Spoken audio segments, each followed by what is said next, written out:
সরকার ইতিমধ্যে একটা জুলাই ক্যালেন্ডার ঘোষণা করেছে। জুলাইয়ের 1 তারিখ থেকে 36 জুলাই বা আগস্টের 5 তারিখ পর্যন্ত সে অনেক প্রোগ্রাম করবে।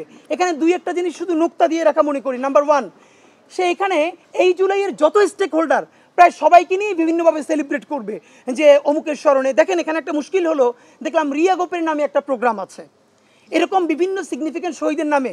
এখন মুশকিলটা হলো, আপনি যেদিন রিয়া গোপের নামে প্রোগ্রাম করবেন, শহীদ আব্দুল আহাদের বাবা, যেই আহাদ সব থেকে কনিষ্ঠ, যার বয়স মাত্র 4 বছর, সে তো বলবে যে আমার ছেলে কি তাহলে শহীদ হয় না, তার নামে কি একটা দিবস করা যায় নাই?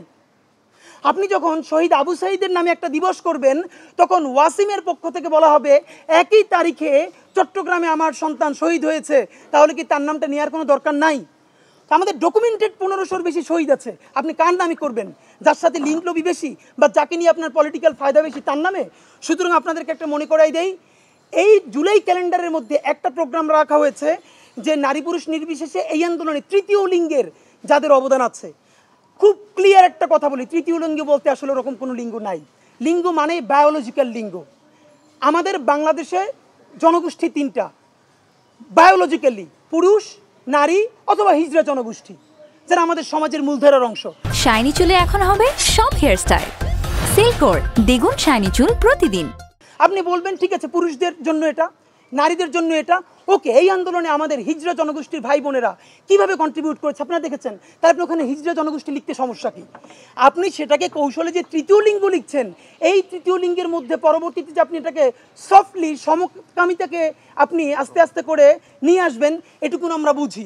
এর প্রমাণ হলো সংসদ ভবনের দক্ষিণ প্লাজায় আপনারা যে ড্রোন শ্যুট করেছেন জুলাইয়ের আন্দোলন কেন্দ্র করে শহীদদেরকে নিয়ে বিভিন্নভাবে আকাশে, হঠাৎ করে সেখানে এই যে সমকামিতার একটা সিম্বল, যে দুপাশে ডানা কাটা এই যে সিম্বল ডানা, সেইটা কোত্থেকে আসলো? আপনারা আমাকে একটু বুঝাই বলেন তো ভাই, এই জুলাই আন্দোলনের সাথে সমকামিতার কি সম্পর্ক ভাই? এটা কি মানে? আপনি এই আন্দোলনের যারা উপদেষ্টা হয়েছে, কেউ ম্যান্ডেট নিয়ে এসেছে আগামী 1 বছরের মধ্যে আমি সমকামিতাকে নর্মালাইজ করে দিয়ে যাব, কেউ ম্যান্ডেট নিয়ে এসেছে এই লবিকে আমি ওকে করে দিয়ে যাব, অথচ জুলাইয়ের ম্যান্ডেট মনে হয় কারো নাই। সুতরাং আপনারা যদি বুঝেন, এটা আমরা বুঝি না, খুবই ক্লিয়ারলি বুঝি, বেশি করে ধরলে আপনাদের অন্য কাজ ব্যাহত হবে, এই জন্য আপনাদেরকে এটা এত বেশি ধরি না। বাট মনে করাই দেই, তৃতীয় লিঙ্গ বলা চলবে না। আপনি হিজড়া বলতে কি দুঃখ কষ্ট? আমার কোনো হিজড়া ভাই বোন বলেছে যে আমরা হিজড়া না? বরং হিজড়ারা পর্যন্ত সংবাদ সম্মেলন করে বলেছে যে মেন্টালি সকালে একজন পুরুষ, সন্ধ্যায় সে নারী, তাদের কারণে তারা ক্ষতিগ্রস্ত হচ্ছে। এইসব হাঙ্কি পাঙ্কি চলবে না।